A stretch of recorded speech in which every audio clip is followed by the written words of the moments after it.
গাছের বন্ধু mycorrhiza. Mycorrhiza কি, কিভাবে ব্যবহার করতে হবে, কিভাবে গাছের বন্ধু সে বিষয়ে বিস্তারিত আলোচনা করব আজকের ভিডিওতে। আসসালামু আলাইকুম, কেমন আছেন সবাই? আমি আলহামদুলিল্লাহ খুব ভালো আছি। মাইকোরাইজা হচ্ছে মূলত একটা উপকারী ছত্রাক যা মাটিতে বসবাস করে নিজেকে বংশবিস্তার করে এবং গাছের মূলের সাথে উপকারী ছত্রাকের একটা সম্পর্ক সৃষ্টি করে, যাতে করে গাছের সেই মূল বা শিকড়গুলো মাটি থেকে খুব সহজেই খাবার গ্রহণ করতে পারে এবং গাছ নিজেকে সুস্থ সবল রাখতে পারে সেই উপকারী ছত্রাকের সাহায্যে। তো এই হচ্ছে সেই মাইকোরাইজা। তো এতটুকু মাইকোরাইজা থেকে অনেক বেশি পরিমাণে মাইকোরাইজা আমরা তৈরি করতে পারি, বংশ বিস্তার ঘটাতে পারি। তো কিভাবে আরও বেশি পরিমাণ মাইকোরাইজা আমরা খুব সহজে তৈরি করে নিতে পারবো সে বিষয়ে আজকে বিস্তারিত ভিডিওতে দেখাবো।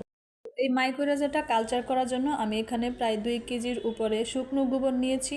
তার সাথে নিয়েছি 1 থেকে 1.5 কেজি পরিমাণ ফ্রেশ মাটি, যে মাটিতে কোনো রকমের রাসায়নিক বা জৈব কোনো কিছুই মেশানো হয়নি, একদম ফ্রেশ মাটি যেটা, সেটা নিতে হবে।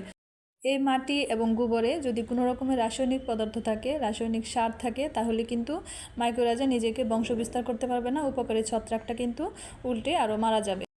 এই মাইকোরাইজা বংশবিস্তারের জন্য মাইকোরাইজাকে দুটো খাবার দিতে হবে। তার মধ্যে একটি হচ্ছে হিউমিস্টার বা হিউমিক অ্যাসিড। এই হিউমিক অ্যাসিড মাইকোরাইজাকে বংশবিস্তার ঘটাতে সাহায্য করবে।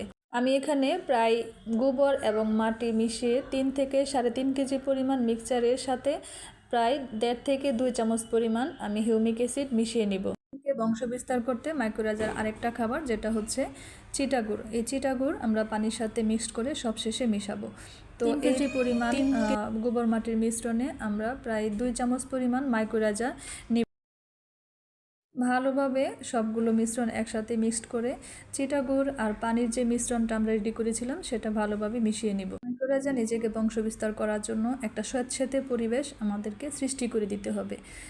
সবগুলো উপাদান মিক্সড করে আমরা একটা বালতিতে, ছিদ্রবিহীন বালতিতে ভরে নেব এবং চিটাগুড় মিশ্রিত পানি দিয়ে ভালো করে পাত্রটা সম্পূর্ণ ভিজিয়ে নেব। প্রায় 2 চামচের পরিমাণ মাইকোরাইজা কিন্তু পুরো ওই 1 বালতি মাইকোরাইজাতে পরিণত হয়ে যাবে নিজেকে বংশবিস্তার করে। পরিমাণ মিশ্রণটা যদি আমরা জমিতে ব্যবহার করি, প্রায় 1 থেকে 1.5 বিঘা জমিতে ব্যবহার করা যাবে ছিটিয়ে। আর যদি টবে ব্যবহার করি তাহলে 60 থেকে 70টি টবে আমরা ব্যবহার করতে পারবো। টবে ব্যবহার করার নিয়ম হচ্ছে চারা লাগানোর আগে যে গর্তটা, সেই গর্ততে 1 মুঠ পরিমাণ দিয়ে দিব। আর যদি চারা লাগিয়ে ফেলা হয় তাহলে চারার চারপাশে গর্ত করে দিয়ে দিব।